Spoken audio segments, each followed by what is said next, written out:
Most people think they lose because they aren't strong enough. They don't have enough money, enough experience, enough talent. But history tells a different story. Entire kingdoms with larger armies have been defeated by smaller ones. Powerful companies have disappeared, while tiny startups changed the world. Even in our own lives, the biggest mistakes rarely happen because we lack ability. They happen because we make the wrong decision at the wrong time. More than 2,500 years ago, a man named Sun Tzu explained why. His book wasn't really about war. It was about human nature, about knowing when to move, when to wait, when to fight, and most importantly, when not to. That's why, after more than 2,000 years, the art of war is still studied by military academies, CEOs, investors, politicians, negotiators, and business leaders around the world. Because the battlefield changes, but people don't. The first lesson Sun Tzu teaches is surprisingly simple. Every battle has a price. Before you win, you've already paid. With time, with energy, with money, with relationships, or with peace of mind. That's why the smartest people don't fight every battle. They choose them carefully. Think about how many people spend years trying to prove they're right. They win the argument, but lose the relationship. Others chase every opportunity they see. In the end, they're busy, but never successful. Sun Tzu believed that before taking action, a leader should carefully evaluate the situation, the timing, the environment, leadership, and discipline, because victory begins long before the first move. That leads to the second lesson. Preparation beats talent.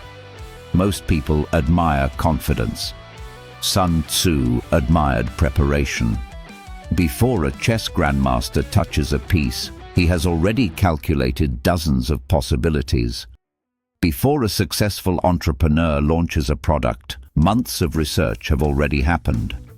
Before a pilot leaves the runway, hundreds of checks are completed.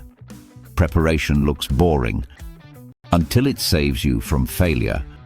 That's why Sun Tzu says successful leaders make countless calculations before acting, while unsuccessful ones rush into battle with very few.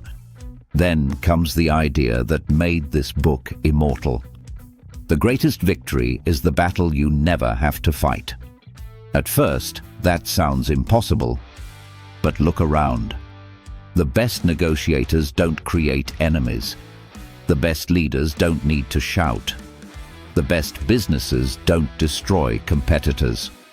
They solve problems better than everyone else. Sun Tzu writes that the highest form of victory is breaking the enemy's resistance without fighting. Think about that. Winning without conflict is always cheaper than winning after conflict. The next lesson may be the most famous quote in the book. Know yourself and know your opponent. But most people misunderstand it. They spend years studying other people while knowing very little about themselves. They know the market, but not their habits. They know their competitors, but not their weaknesses. They know what others are doing, but not why they keep repeating the same mistakes. Sun Tzu says if you know both yourself and your opponent, you don't need to fear the outcome of countless battles. But if you know neither, defeat becomes almost inevitable. In modern life, your greatest opponent may not even be another person. It may be your fear, your impatience, your procrastination, or your ego. And that brings us to another lesson. Never become emotionally attached to one path. Water never argues with a mountain. It simply flows around it. That's exactly how successful people think. When one strategy fails, They don't quit. They adapt. When technology changes, they learn. When the market changes, they adjust. When life changes, they grow. The destination remains the same. Only the path changes. The people who refuse to adapt eventually become part of history. The people who adapt create history. Sun Tzu also warns that many battles are lost because of emotions, not because of strength. Anger, pride, fear, recklessness. He identifies these as dangerous weaknesses in a leader because emotions make people predictable. Think about how many poor decisions happen in a single emotional moment.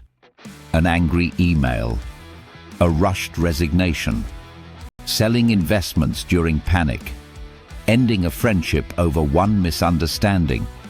Sometimes doing nothing is the strongest move you can make. Finally, Sun Tzu ends his book with something most readers never expect. He doesn't finish by talking about weapons. He finishes by talking about information, because the person with better information usually needs less force. Before making any important decision, Sun Tzu argues that leaders must understand the situation instead of relying on assumptions. That is why he dedicates the final chapter to intelligence gathering rather than fighting itself. Think about today's world. Businesses run on data. Doctors rely on diagnosis before treatment. Investors study companies before buying shares. Successful people don't guess. They learn first, then decide. And perhaps that's why this ancient book refuses to become outdated. Because it's never really been about war. It's about making better decisions. Knowing when to act.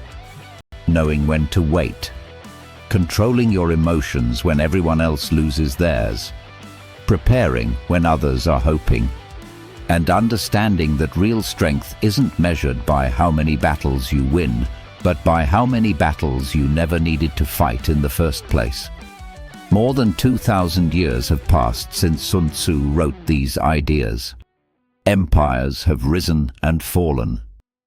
Technology has transformed the world. The battlefield has changed beyond recognition. But human nature, ambition, fear, ego, competition, and the desire to succeed remain exactly the same. That's why generals still study this book.